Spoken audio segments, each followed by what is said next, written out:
Meanwhile, United States ambassador to the United Nations has strongly and vociferously defended the US strikes on Iran at United Nations Security Council meeting. Listen in to what he had to say.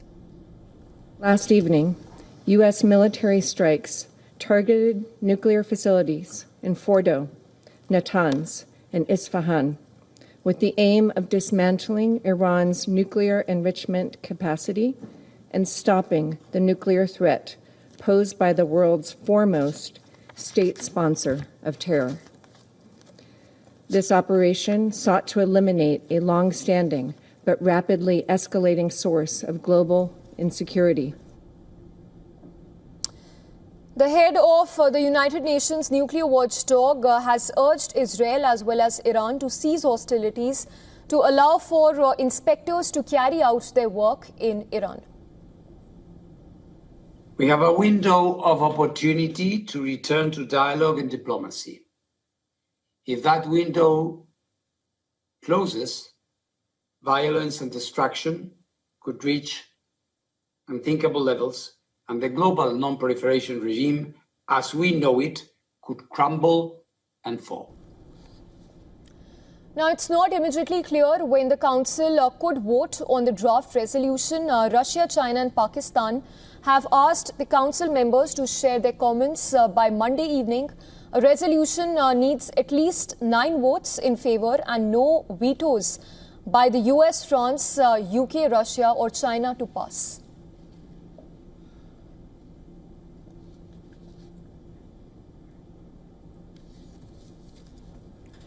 And for more on this, we are now being joined by Heino Klink, former Deputy Assistant Secretary of Defense for East Asia, beg your pardon.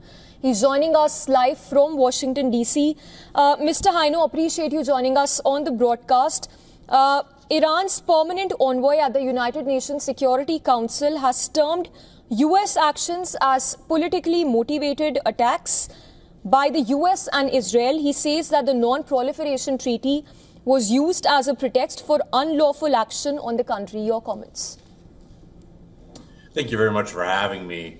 I think the U.S. administration has been crystal clear with respect to the objectives of Operation Midnight Hammer.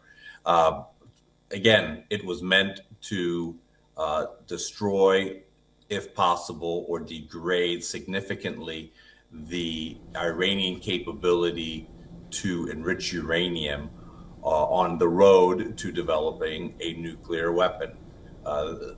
President Trump personally and members of his cabinet have repeated this time and time again.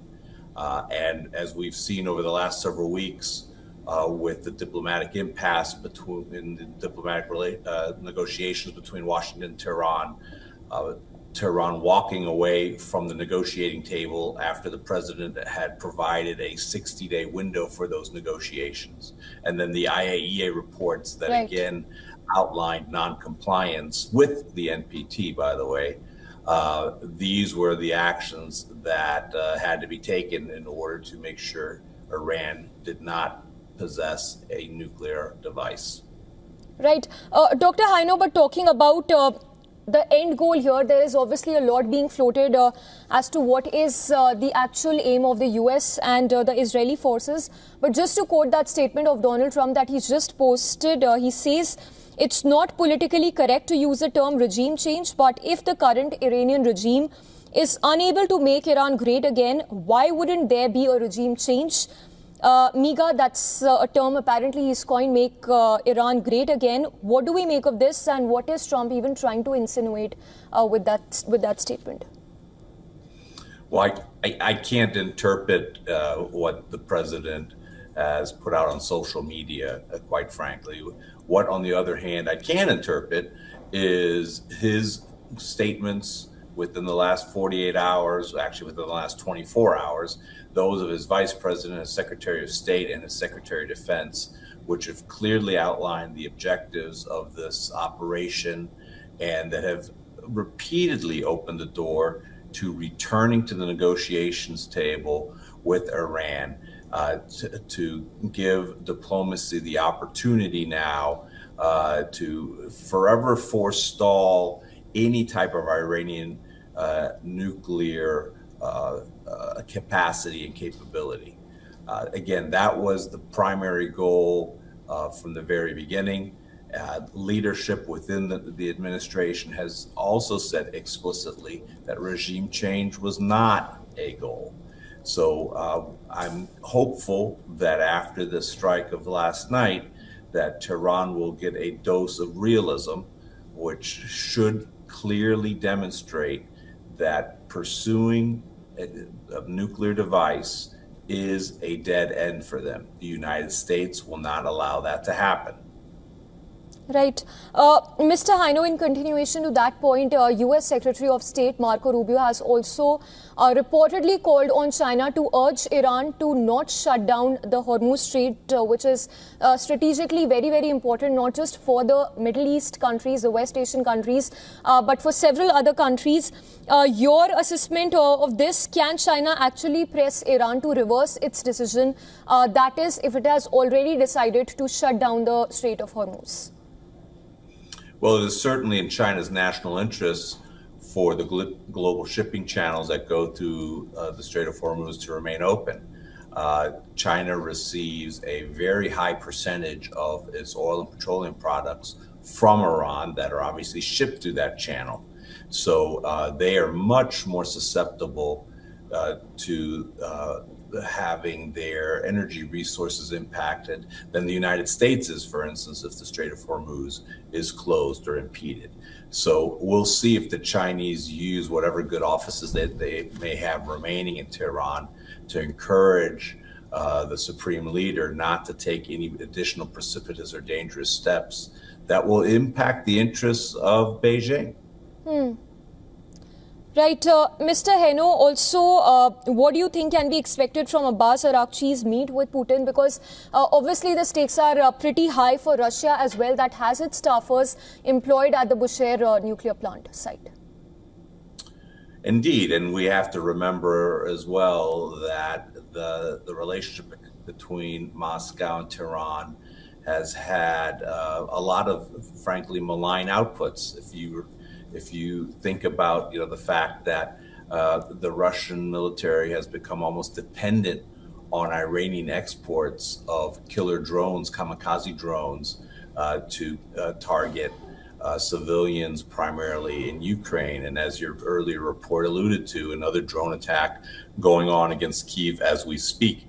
Many of those drones, most of those drones actually, come from Iran. So there is a very nefarious relationship between these two countries.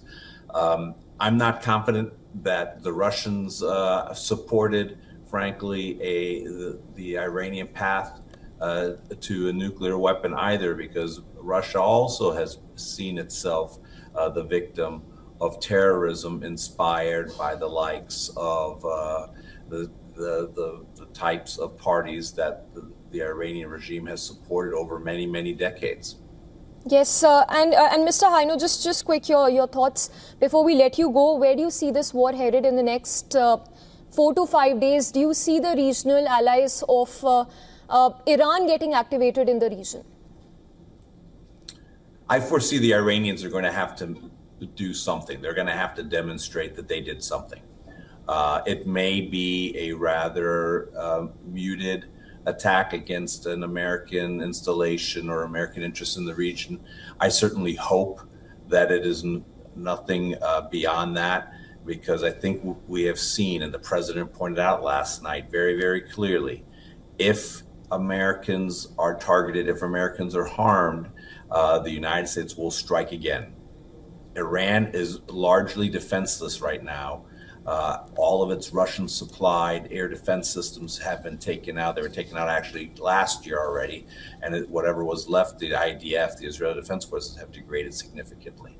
So Iran is frankly, the skies of Iran are not controlled by the Iranians anymore. They're controlled by the Israelis, and based on what we saw last night, the American Air Force also has access.